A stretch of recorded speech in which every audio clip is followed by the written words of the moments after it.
Supongamos que, como hacíamos en la práctica 1, tomamos un objeto cotidiano como una goma y lo utilizamos como patrón de masa. Entonces, el patrón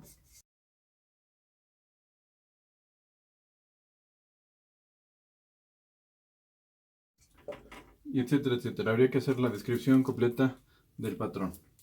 Le dais nombre a la unidad.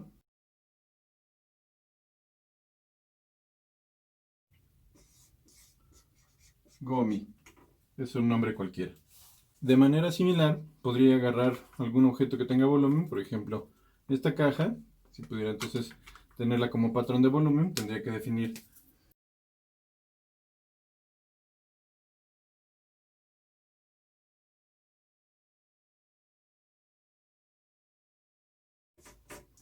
y etcétera, etcétera, etcétera.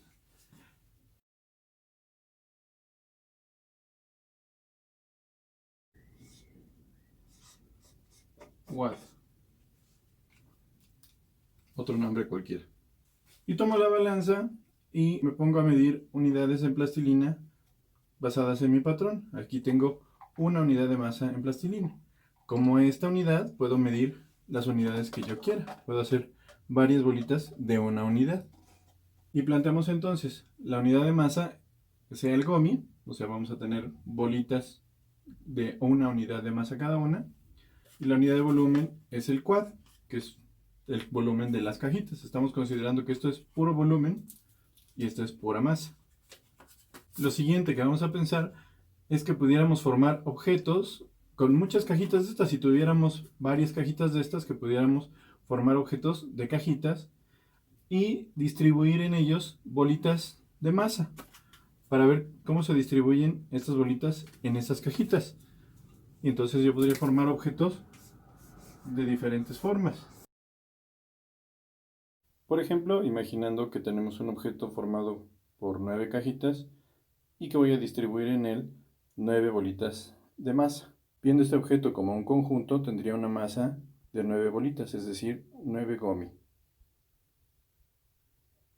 Y tiene un volumen de 9 cajitas, es decir, un volumen de 9 quad.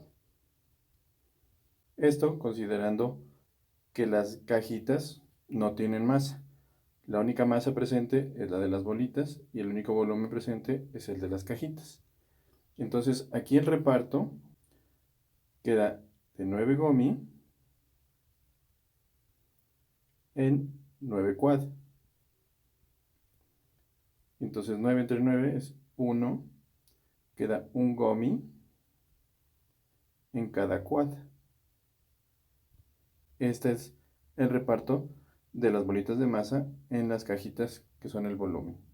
Ahora supongamos que el objeto está formado solo por 3 cajitas, pero vamos a distribuir las 9 bolitas. En este caso, ahora la masa del objeto siguen siendo 9 bolitas, es decir, 9 gomi, pero el volumen en este caso ahora es solo 3 quad. Y el reparto es de 9 gomi en 3 quad, por lo que quedó 9 entre 3, 3 gomi en cada quad. Si comparamos lo que tenemos ahora entre el objeto 1, que tenía 9 gomi y tenía 9 quad, y el objeto 2, que tiene ahora 9 gomi pero solo 3 quad, vemos que la masa se mantuvo en el mismo tamaño, pero el volumen disminuyó. Con eso el reparto aumentó, es decir, mantuvimos la masa, disminuimos el volumen, pero entonces el reparto aumentó. Si regresáramos al primer objeto, pero ahora tuviéramos que distribuir 18 bolitas de masa, entonces el objeto como conjunto tiene en esta ocasión una masa de 18 gomi y tiene un volumen de 9 quad. Y en esta ocasión el reparto es de 18 gomi en 9 quad. Es decir, quedan 2 gomi en cada quad. Si se compara este objeto con el primer objeto, tenemos el mismo volumen, pero la masa aumentó al doble. Si comparamos con el caso del primer objeto, aumentamos la masa, pero mantuvimos igual el volumen. Entonces aumentó la masa, se mantuvo el volumen y entonces el reparto aumentó. Si ahora tenemos un objeto formado por 6 cajitas y tenemos que distribuir 6 bolitas de masa, en este caso el objeto tiene una masa de 6 gomi y tiene un volumen de 6 quad. Entonces el reparto es de 6 gomi en 6 quad. De nuevo 6 entre 6 queda 1 gomi en cada quad.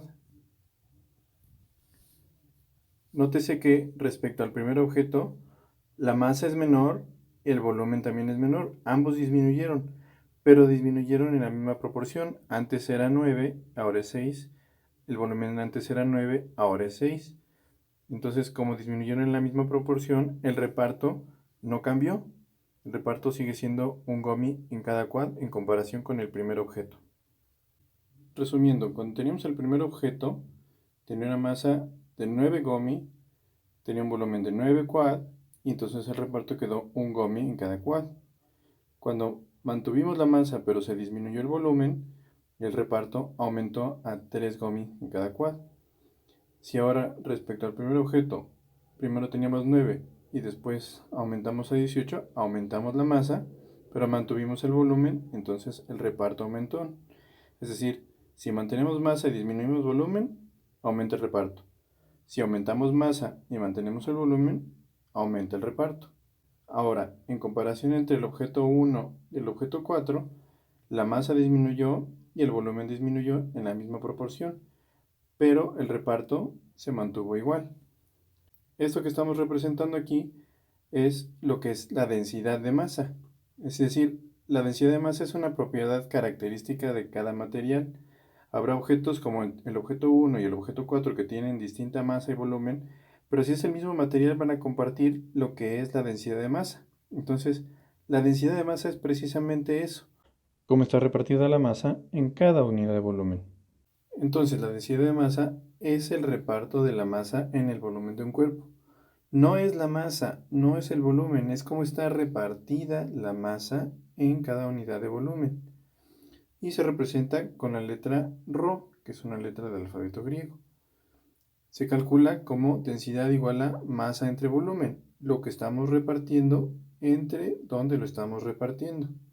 Si hacemos el cálculo así, podríamos entonces obtener unidades como por ejemplo kilogramos sobre metro cúbico, pues para masa usamos kilogramos y para volumen usamos metros cúbicos. O también gramos sobre centímetro cúbico, o kilogramos sobre litro, o miligramos sobre decilitro, o cualquier otra unidad que tenga masa entre volumen. Esta combinación de unidades va a ser una combinación asociada a la densidad de masa. Entonces, como la densidad de masa es una característica propia de los materiales, entonces ya se han estudiado varios materiales y se ha obtenido su densidad de masa en ciertas condiciones. Aquí las condiciones son en 20 grados Celsius de temperatura y una atmósfera de presión, principalmente porque son condiciones que afectarían al volumen. Aquí, por ejemplo, tenemos que el aluminio tiene una densidad de 2.7 por 10 a la 3 kilogramos sobre metro cúbico.